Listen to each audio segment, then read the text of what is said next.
Chers amis, bonjour. Je suis heureux de vous accueillir pour la méditation de cette semaine. En fait, c'est la 6e sur ce même thème, cessez de vous plaindre. Philippiens 2,14, faites tout sans vous plaindre et sans discuter. Comme c'est la dernière de ces méditations, voici encore 3 conseils pour éviter de vous plaindre.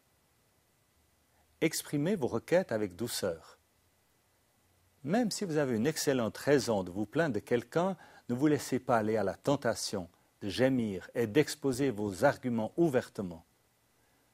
Vous aurez peu de chances d'obtenir un meilleur résultat. Par contre, demandez avec grâce et gentillesse. Vous obtiendrez davantage qu'en vous battant pour résoudre à tout prix le problème qui vous fait souffrir. Demandez à l'autre. Accepterais-tu de faire un pas dans telle ou telle direction pour ne pas rester prisonnier du conflit, du passé? Ne remets pas en cause les difficultés rencontrées auparavant. Ne fais que l'engager avec respect à adopter une conduite différente, susceptible de restaurer une meilleure relation entre vous deux. Deuxièmement, une fois ces requêtes exprimées dans l'amour, laissez Dieu travailler.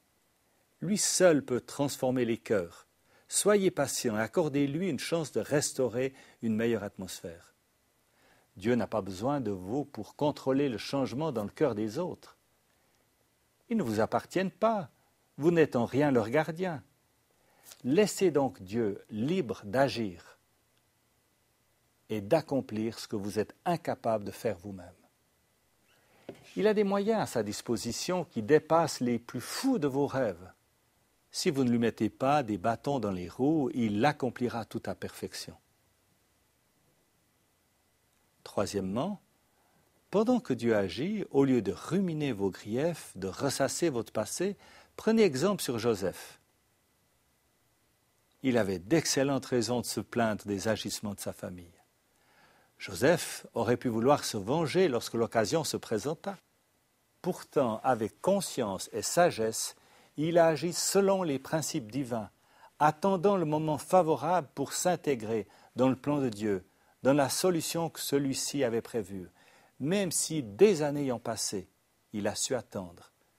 Grâce à sa conduite exemplaire, sa famille fut enfin réunie et Dieu le bénit encore plus richement. Alors suivez son exemple.